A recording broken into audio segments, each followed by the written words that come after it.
Bonjour à tous, c'est Anne ici. D'habitude, au mois de novembre, nous avons un culte dédié aux chrétiens persécutés. Ce n'est pas possible cette année, mais Alice et moi avons préparé quelque chose de plus court pour le bulletin. Les chrétiens persécutés ont besoin de notre soutien encore plus pendant la pandémie. Le thème cette année est « Stop ». Arrêtez pour pouvoir entendre Dieu. Psaume 46 nous dit « Arrêtez et sachez que je suis Dieu ». Ce psaume a été écrit non dans un contexte de maladie, mais dans celui de l'invasion assyrienne racontée dans 2 Rois 18.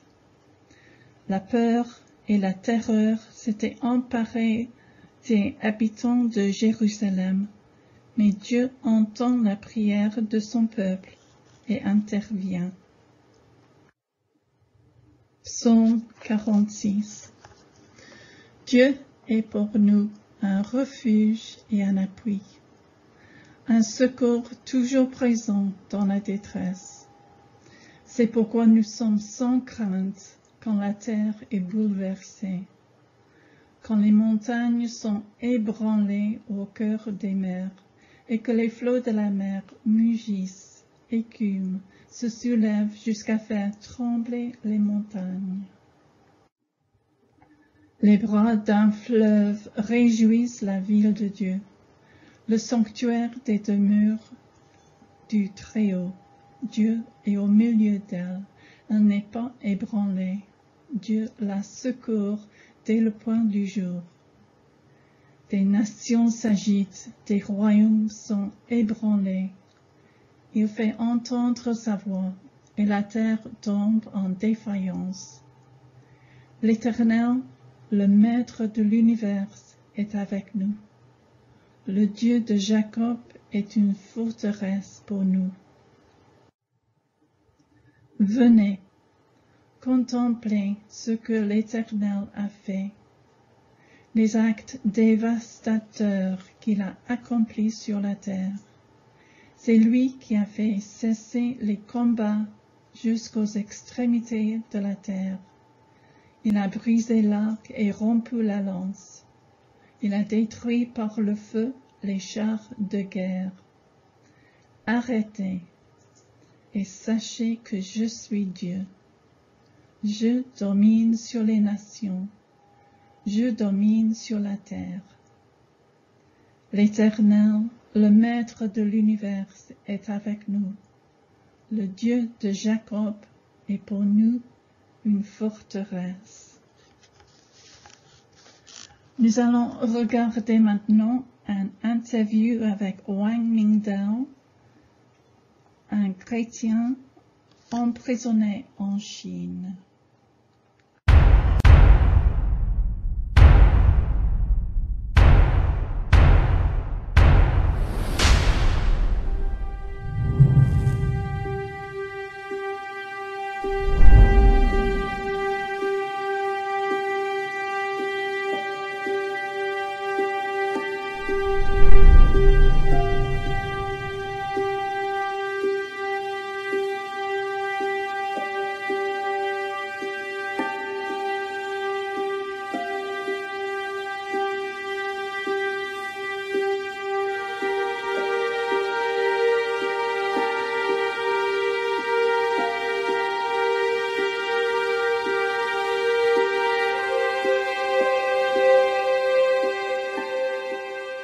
Wang Mingdao was probably the most significant leader of the Chinese church in the 20th century.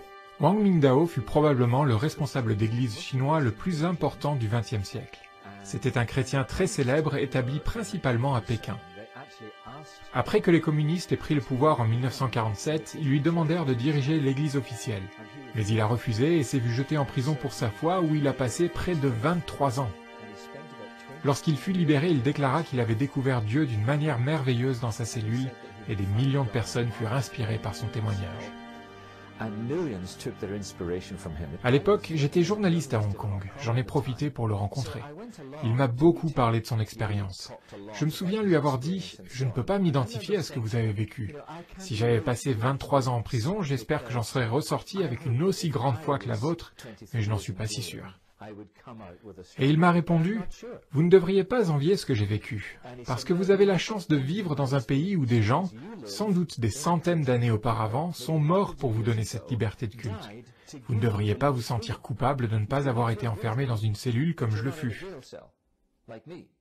Cependant, a-t-il ajouté, il vous faudra peut-être construire votre propre cellule. » Il m'a alors posé tout un tas de questions au sujet de mon emploi du temps.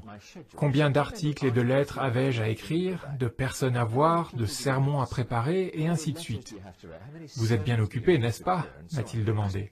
J'ai répondu « Oui, beaucoup trop. » Et il a rétorqué « C'est pour ça que vous devez vous construire votre propre cellule. » Il m'a expliqué « Voici quelle a été mon expérience. Lorsque j'ai été incarcéré, me préparant à passer toutes ces années derrière les barreaux, j'avais 60 ans. Et en Chine, à 60 ans, on est au sommet de son pouvoir. Je voulais voyager dans tout le pays pour évangéliser. Je voulais faire des disques parce que je chantais plutôt bien. Je voulais écrire des articles, des livres, mais à présent, je ne pouvais même plus étudier ma Bible. Je ne pouvais plus témoigner à personne. Tout ce que je voyais, c'était ma nourriture quotidienne qu'on passait à travers une fente dans la porte de ma cellule. Tout ce qui donnait du sens à ma vie de grand responsable chrétien m'avait été enlevé. Tout ce que je pouvais faire, c'était rester assis dans mon cachot. C'était très dur au début. Mais à la longue, cette captivité m'a permis de me recentrer sur Christ, parce qu'il y avait littéralement rien d'autre à faire. C'est ça le pouvoir de la cellule. C'est ça le pouvoir de la persécution. La persécution n'est pas une bonne chose en elle-même, mais la raison pour laquelle beaucoup de chrétiens persécutés rencontrent Dieu de manière bien plus profonde réside précisément dans le fait qu'ils ont été éloignés de toute distraction dans leur vie. Plus rien n'existe entre eux et Dieu à présent. J'ai dû apprendre à simplement recevoir tout de Jésus, ce qui n'était pas facile parce que j'étais un Chinois confucianiste. J'avais peur de Dieu. Pour moi, Dieu était un grand empereur à qui il fallait obéir, mais jamais un ami. C'était interdit, impossible. Mais pendant cette période, j'ai pu me concentrer sur le fait de recevoir l'amour de Dieu. Et l'amitié de Jésus est devenue la chose la plus importante dans ma vie. Je ne servais plus ce Dieu grand et puissant, mais je l'aimais, et il m'aimait. Et donc, me dit-il, à votre retour, vous aurez une tâche plus dure à accomplir. Il vous faudra construire votre propre cellule. Ce qu'il voulait dire par là, c'était qu'une cellule consiste à s'emprisonner seul à seul avec Dieu, concentré sur lui, balayant toute distraction. On pourrait discuter longuement sur les différentes manières de ralentir dans notre quotidien et de laisser la parole de Dieu nous imprégner, mais, en fin de compte, si notre foi chrétienne n'est pas une relation d'amour entre nous et Christ que nous ressentons et expérimentons, ça ne suffit pas. C'est indispensable, car c'est de là que découle ce que nous faisons. Et nous savons que c'est réel. Si cet homme a pu rester enfermé 23 ans dans sa cellule, en sortir et déclarer que ce fut une expérience magnifique, merci Seigneur, car ça lui a permis de connaître Christ comme ami, alors ça vaut la peine de le faire. C'est peut-être même la chose la plus importante que nous ayons jamais à faire. This is worth doing. Perhaps the most important thing we can ever do.